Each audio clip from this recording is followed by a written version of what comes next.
Hi everyone, I'm Cheryl Butler, and you're listening to the Mighty Mommy's Quick and Dirty Tips podcast, which will help make your life as a parent a little bit easier and a lot more fun. Welcome! Today's episode is number 511, 5 Ways to Manage Competitive Parenting, because parenting in today's world already presents a handful of challenges, and one of them shouldn't have to be competing with your kids' friends' parents.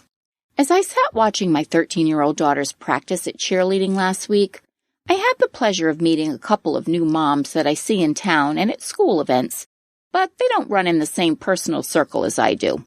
All our daughters are on the winter cheerleading team, and we're practicing some new stunts for their upcoming competition. What started as a pleasant time waiting for the girls to finish soon turned in a new direction.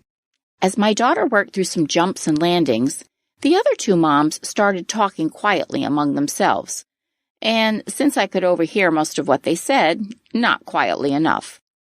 Apparently, they felt my daughter wasn't as flexible as one of theirs, and in fact wondered out loud if it was because she probably wasn't taking extra dance classes. Not in the mood to entertain their comments, I kept my mouth shut, and I tried to enjoy what was left of the practice.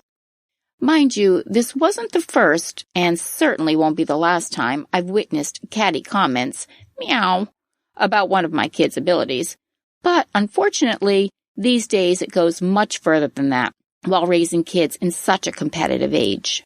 Parents aren't just overhearing a snide remark about their own or another child's performances, both academically and athletically. They're also struggling to keep up with the Joneses when striving to give their kids the same experiences that their peers are getting. It used to be that a kid grew up riding his bike around the neighborhood and played on 1 or 2 recreational teams in town. Those days are long gone, however, and have been for quite some time.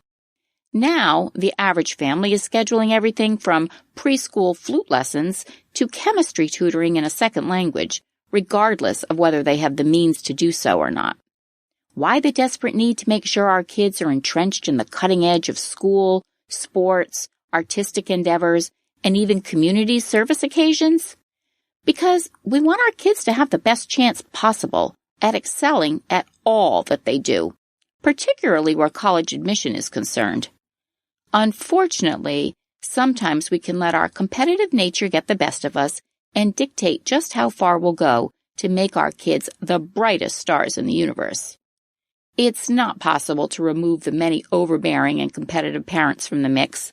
Instead, Mighty Mommy shares 5 ways that you can stay above the fray and manage today's competitive parents without letting them get the best of you or your kids. 5 ways to manage competitive parenting. Here are 5 ways to manage competitive parenting types. 1. Don't overschedule for the wrong reasons. 2. Limit your social media intake.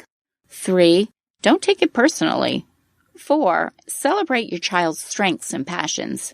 And 5. Address your own competitiveness. Here they are in more detail. 1. Don't overschedule for the wrong reasons. No one is going to fault you as a parent for trying to provide as many enriching experiences for your child, both in and out of the classroom. We want our kids to be as successful as possible and to make a positive difference in the world as young adults. It's our job to raise independent, productive members of society who are well-rounded, caring, and could possibly be a future president of the United States, a facilitator of world peace, or a world-renowned researcher who discovers the cure for cancer. The list goes on and on. Those are all wonderful intentions, but to what expense are we willing to enroll them in nonstop activities? In an article in the New York Times, Columbia psychology professor Sunia Luthar shares some extensive studies on the role of extracurricular activities in children's lives, surmising that it's not actually the amount of activities we schedule that's the culprit, it's something else. She says, it's good for kids to be scheduled. It's good for them to have musical activities, sports, or other things that are organized and supervised by an adult. And since most school districts fail to provide adequate after-school programs, there's the big deal of giving parents a break.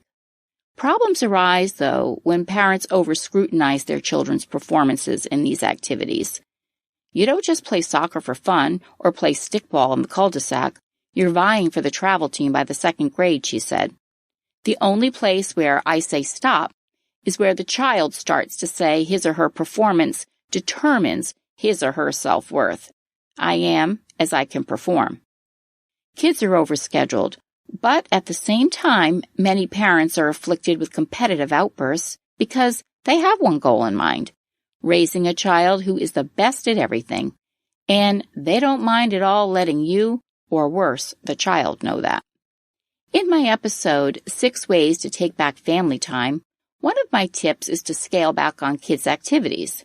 In order to create more downtime with the family, it was suggested that you get your kids involved by asking them which of their extracurriculars are their favorites and which they can live without. Here's my key point from that episode. It's time for a new rule. Set aside certain weeks out of the year, holidays and vacations perhaps, that are non-negotiable family time. Assess situation by situation, realizing that even if your kids become famous athletes or actors, one holiday weekend won't make or break them. But building their family relationships with their parents and siblings and their grandparents, that may be fostered at those times. Remember that kids aren't kids forever, and once they're grown, your time with them and the influence on them diminishes substantially. Take the opportunity now to develop a close sense of family. Just as offering your child a variety of enriching opportunities is necessary, equally as important is to offer them quality family time. Balance things out, and you'll be better equipped to deal with competitive issues from other parenting camps. 2. Limit your social media intake. This tip almost seems like a no-brainer, but it might possibly be the most difficult one for parents themselves to follow. One of the most common and likely places you'll find Olympic-style competitive parenting being demonstrated will be on social media sites, particularly if photos, and even better videos, can be posted to accompany the brag. Listen, I'm not completely innocent when it comes to not sharing my proud mama moments with the rest of the world. Ask my Facebook friends, they'll tell you. When my kid wins the school spelling bee or makes the dean's list in college, I'm all for spreading the good news. My reasoning is that if someone doesn't want to read my post or take a gander at one of my adorable children having a glory moment, they simply don't have to look at it. I'm also realistic about how many posts are about my children. Hey, I have a life as well, and I enjoy posting my new attempt at going to a new shade of blonde or sharing recipes, jokes, or one or two of my columns. But hang on, it's not really that easy for some of us, is it? Curiosity gets the best of us when we see a GIF posted with fireworks and the message reads, "Oh my gosh, congratulations to our amazing and most talented son on his acceptance to Harvard. He can't decide between a law or medical degree, but after we return from our Caribbean cruise, we'll post his decision." Gag! There's nothing inherently wrong with being proud of your kid or sharing your pride, says Wendy Grolnick, psychology professor at Clark University in Worcester, Mass. Nature has prepared us for parenthood with this wonderful tendency to see our children as fantastic in every way. And that's a good thing because it takes a lot to parent a child. The problem isn't necessarily sharing the wonderful things our kids have accomplished. It's when it's shared with the wrong intention or done as total overkill with the wrong audience in mind that can create hard feelings with other parents. My theory is out of sight, out of mind when it comes to sifting through the cyber world of Facebook and Instagram. If you're just not feeling like you can handle viewing other parents' victories, big or small, stay away from all social media platforms and focus on your own family. Remember that these platforms can often be a facade to showcase the life that parents wish to be living, and that things aren't always as perfect as they appear, regardless of how exciting those photos of your PTO treasurer's son taking cooking classes in Sicily seem to be. 3. Don't take it personally. In an article for Psychology Today, Susan Newman, PhD, discusses how to not personalize the things your friends say. Make sure you don't interpret your friends' comments as relevant to you or directed at you when they're not. For example, If a friend says, I'm doing XYZ with my child, it doesn't mean that you need to do that or that they're even suggesting that you should do the same. We all have our own strengths as parents. As much as I'd love to give my children certain experiences, for instance, the chance to travel abroad and learn a foreign language in a far-off country, rather than from a classroom textbook, I know that that's just not a financial option for us right now, like it is for other families in our community. So when I listen to them rave about these opportunities, I can be realistic instead of jealous. Plain and simple. Remind yourself that nothing the other parent says has anything to do with you or your child. This wasn't easy for me, especially while raising 8 kids, because I'm a lot more exposed to other parents' overzealous bragging due to the sheer volume of kids I have. But the more I gave myself internal pep talks, such as, Muffy's daughter has every right to learn tandem skydiving in the 2nd grade, and that it would not overshadow my child's newfound skill of tying her own shoes, the better I got at being able to stop comparing and start enjoying my own child's experiences and talents. Tip number 4. Celebrate your child's strengths and passions. My favorite place to feel secure and loved is in my own home. When the rest of the world seems to be ganging up on me or someone in my family, I retreat within the comfort of my family and household and draw strength from being surrounded by those I love. There are dozens of reasons parents enjoy boasting about their child's accomplishments. Perhaps the child has not had many successes in life and has finally come into her own with a hobby or sport that she's now excelling at. Some parents can't help but live vicariously through their own child's endeavors, and they get carried away with just too many details. And then others feel the need to simply have a voice in their community and can't figure out how to do so unless they use their child as a message of sorts.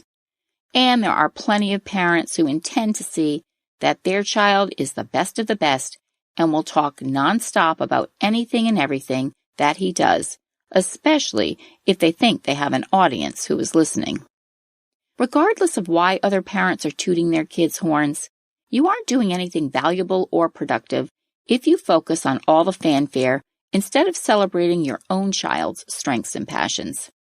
If it's your preschooler learning how to independently pick out her own clothes, or your kindergarten child deciphering the alphabet, get excited about the milestones your own cherub is presently making, and think ahead to the many new and wonderful discoveries that you have with him that are right around the corner.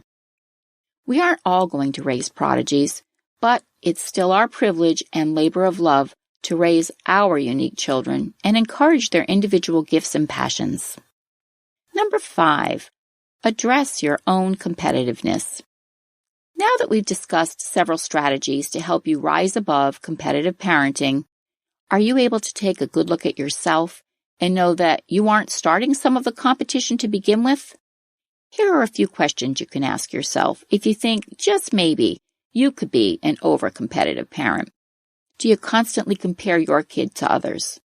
Do you show off your child's skills, no matter how big or small? Do you overpost all your child's accomplishments on social media?